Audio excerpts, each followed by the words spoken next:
చూసుకున్నట్టయితే రాహుల్ గాంధీకి ఆపోజిట్ గా అగైనిస్ట్ గా అయితే ఈ ప్రొటెస్ట్ చేయడం జరుగుతుంది. అంటే ఏ వల్ల వాళ్ళకి కలిగిన అంటే ఏ ఉపయోగం లేదు అన్నట్టుగా వాళ్ళు బిహేవ్ చేయడం కూడా మనం చూస్తూనే ఉన్నాం ఈ రోజు. అంటే వాళ్ళకి అవగాహన లేక ఈ విధంగా ప్రవర్తిస్తున్నారంటారు. అవగాహన లేకుండా అమ్మా ఇదొక రాజకీయ జిమ్మిక్. వాళ్ళు ఏమనుకున్నారు అంటే ఒక అంతర్జాతీయ వేదిక, ఇదొక మనకి ఒక అంతర్జాతీయ మీటింగ్ జరుగుతున్నప్పుడు, సమ్మిట్ జరుగుతున్నప్పుడు అక్కడ భారతదేశ పరువు ప్రతిష్టలకు భంగం కలిగించే విధంగా ప్రయత్నించారు. రాహుల్ గాంధీకి మనకు మొదటి నుంచి తెలుసు, ఆయన భారతదేశం బయట ఎప్పుడు భారతదేశాన్ని తిట్టటము, భారతదేశపు పరువు పోయే విధంగా బిహేవ్ చేయటము, పరువు ప్రతిష్టలకు భంగం కలిగించే విధంగా ఇది ఫస్ట్ టైం కాదు, అనేక దఫాలుగా ఆయన చేస్తూనే ఉన్నారు. ఏవైతే ఆయన చేస్తున్నారో అది ఆయన సొంత తెలివితేటలు కాదు, అది ఆయనకి ఎవరో ఇస్తారు స్క్రిప్ట్, బయట దేశాల నుంచి వస్తుందా ఇంకెక్కడి నుంచి వస్తుందా అనేది అందరికీ తెలిసిన విషయమే.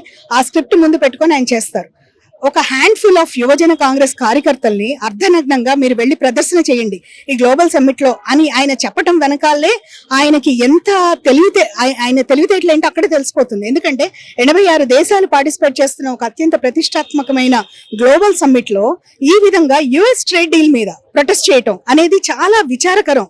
దాన్ని మేము హైలీ కండెమ్ చేస్తాం. ఎందుకంటే మీకు ఆల్రెడీ యుఎస్ ట్రేడ్ డీల్ మీద మీరు పార్లమెంట్ లో ఖండించారు, రోడ్ల మీద ఖండించారు, మీ ముందు ఎవరు మైక్ పెట్టినా కూడా మీరు ఖండించారు, ప్రతి పేపర్ లో వచ్చేలా చూసుకున్నారు, మీ సోషల్ మీడియా అంతా దాని మీద రోజు చేస్తూనే ఉన్నారు. సో మీకు ఎక్కడ మీకు ప్లేస్ దొరకలేదు, మీకు ఎలాంటి అవకాశం దొరకలేదు, ఏ ఫోరం దొరకలేదు అనేది కాదు కదా.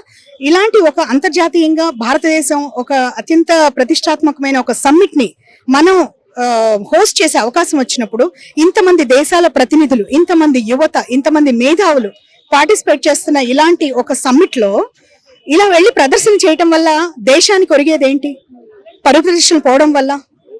అంతేకాకుండా మన దేశ మేధస్సును కూడా అవమానించడం. మన ఇంజనీర్లు ఎంతో మంది, ఏఐ అనేది ఒక కొత్త సబ్జెక్ట్, ఏఐ ప్రపంచం అంతా ఏఐ వైపు పరుగులు పెడుతున్న ఈ తరుణంలో మన ఇంజనీర్స్, మన సాఫ్ట్వేర్ వాళ్ళు ఎన్నో విధాలుగా వాళ్ళు కష్టపడి వాళ్ళ మాడ్యూల్స్ తయారు చేస్తున్న ఈ టైంలో ఇలా ఒక ఏఐకి నిరసిస్తూ, యుఎస్ ట్రేడ్ ని నిరసిస్తూ వీళ్ళు చేపట్టిన ఈ ప్రదర్శన ఏదైతే ఉందో యువత మేధస్సును కూడా అవమానిస్తూ ఉన్నారు. అదే కాకుండా జెన్జీకి వచ్చే అవకాశాలు కూడా వీళ్ళు పోగొడుతున్నారు. రాజకీయ నిరసన మాత్రమే చెప్తా ఉన్నారు. రాజకీయ నిరసన రాజకీయాల వైపు చేయాలండి. మీరు పార్లమెంట్ లో చేశారు, అది రాజకీయ నిరసన. మీరు బయట చేస్తున్నారు రోడ్ల మీద, అది రాజకీయ నిరసన. మీరు మీ మీడియా, సోషల్ మీడియా అన్నిట్లో చేస్తున్నారు, అది రాజకీయ నిరసన. But this is not a political forum. This is not a political forum. చేసింది వాళ్ళు ఒక 50 మంది వల్ల ఇవాళ ఇంతమంది మేధావులు వాళ్ళు డిప్రెస్ అయ్యే అవకాశం వచ్చింది. అట్లాగే దేశ పరువు ప్రతిష్టలు దెబ్బతిన్నాయి. చేసింది ఎంతమంది కాదు, ఒక 50 మంది కూడా లేరు చేసిన వాళ్ళు. కానీ దానివల్ల ఇవాళ దేశ పరువు ప్రతిష్టలు అనేవి హజార్డ్ లో పడ్డాయి. అదే రోజు చేయటం కాదండి, వాళ్ళు రోజు చేస్తున్నారు. ఇంకా వాళ్ళ పని పట్ట లేదు.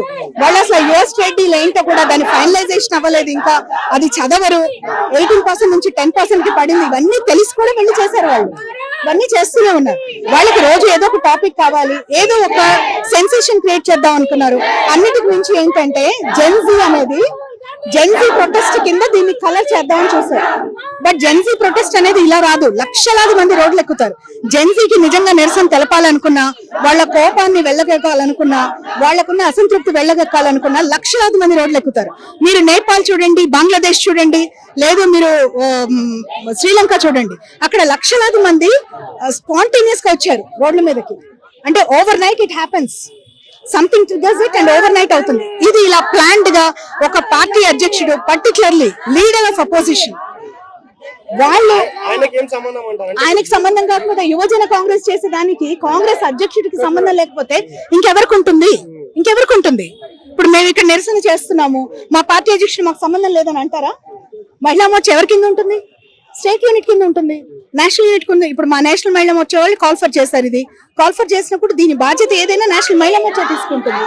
అంతేగాని మీరు మాకు సంబంధం లేదు, వాళ్ళేం చేస్తే మాకు అనేది, అది అంటే ఒక పని చేయమని వాళ్ళని పురమాయించి అది వెనక్కి తిరిగి వీళ్ళకే అంటే సెల్ఫ్ గోల్ వేసుకున్నాం అనేది వాళ్ళు రియలైజ్ అయ్యి ఇవాళ దేశ ప్రజల మద్దతు పోతుంది, మనకి దేశ ప్రజలు అసహించుకుంటున్నారు, ఈ దేశపు యువత అసహించుకుంటుంది అని వాళ్ళకి ఎప్పుడైతే అవగాహన వచ్చిందో అప్పుడు they trying to distance from the decision. That's what it is. నిజంగా యుఎస్ ట్రేడ్ డీల్ పై యువత నిజంగానే కోపంగా ఉందా? లేదు, no, this is all created by them. ఒక పార్టీ ఆదేశానుసారం వాళ్ళ యువత యువత చేస్తున్న ప్రదర్శన, ఇది వాళ్ళు చేసిన ప్రదర్శన. ఒకవేళ ట్రేడ్ డీల్ వల్ల ఏమైనా నష్టం ఉందో దేశానికి? లేదండి. ట్రేడ్ డీల్ అనేది ఇంకా it's not yet completely finalised. Okay, మీరు చూస్తున్నారు ట్రేడ్ డీల్ అనేది ఫైనలైజ్ చేయకుండా అక్కడ ఉన్నటువంటి ట్రంప్ ఫైనల్ అయిందని చెప్తా ఉన్నారు కదా మరి. ట్రంప్ డెసిషన్స్ కి ఇప్పుడు సుప్రీం కోర్ట్ ఏం చేస్తుంది? ట్రంప్ సరి చేశాడు, బట్ సుప్రీం కోర్ట్ ఏమన్నారు? This is executive excess, it has to go back to 10% అన్నారు. సో డెఫినెట్ గా చెక్స్ అండ్ బ్యాలెన్సెస్ ప్రతి డెమోక్రసీలోను ప్రతి రాజ్యంలోనూ ఉంటాయి, ప్రతి కంట్రీలో కూడా. సో వాళ్ళు ఫైనలైజ్ అయిన తర్వాత మనది ఫైనలైజ్ అవుతుంది. ఫైనలైజ్ అయిన తర్వాత కంప్లీట్ డ్రాఫ్ట్ చూసిన తర్వాత దాని గురించి కామెంట్ చేయాలి. డెఫినెట్ గా నరేంద్ర మోడీ గారి పట్ల ఈ దేశపు యువతకి, మహిళలకి, వృద్ధులకి, రైతులకి అందరికి అపారమైన నమ్మకం ఉంది. వీళ్ళ ఇంట్రెస్ట్ ప్రొటెక్ట్ చేసే విధంగానే ఆయన బిహేవ్ చేస్తారు కానీ రైతులకి నష్టపరిచే విధంగానో, లేకపోతే జెన్జీకి నిరుపయోగంగా ఉండే పాలసీస్, లేకపోతే యువతకి దెబ్బ కొట్టే విధంగా ఆయన ఎలాంటి పరిస్థితుల్లోనూ ఏ డెసిషన్స్ చేయరు. తదుపరి కార్యాచరణ ఏ విధంగా ఉండబోతుంది youth Congress party? It depends on their reaction అండి. ఇప్పుడు మీరు చూసారు వాళ్ళ యాక్షన్ కి మా రియాక్షన్ ఇది. కేవలం 50 మంది వాళ్ళు ఇవాళ అలా ప్రదర్శన చేయడం వల్ల దేశం ఇవాళ నవ్వులు పాలవుతుంది. మన యువత అప్సెట్ అవుతున్నారు. మా కోసం ఒక కాన్ఫరెన్స్ తీసుకొస్తే దాని ముందు ఇలా ప్రదర్శన చేశారనేది యువతలో బాగా వెళ్ళిపోయింది. ఇవాళ దేశం మీద ప్రేమ ఉన్న వాళ్ళైనా, దేశ భద్రత మీద ప్రేమ ఉన్న వాళ్ళైనా, దేశ పరిప్రతిష్టల గురించి ఆలోచించే వాళ్ళు ఎవ్వరు చేయాల్సిన ఇది కాదు. మీరు ప్రొటెస్ట్ చేయండి. ప్రొటెస్ట్ చేయడం అనేది ఎవరికైనా ఉండే హక్కు. ప్రతి ఇండివిజువల్ కి, ప్రతి పార్టీకి అది ఉంటుంది. కానీ ప్రొటెస్ట్ ఎలా చేయాలి, ఎక్కడ చేయాలి, ఎప్పుడు చేయాలనేది తెలుసుకోవాలి వాళ్ళు. ఆ మాత్రం ఇంగితం కూడా లేని పర్సన్ రాహుల్ గాంధీ.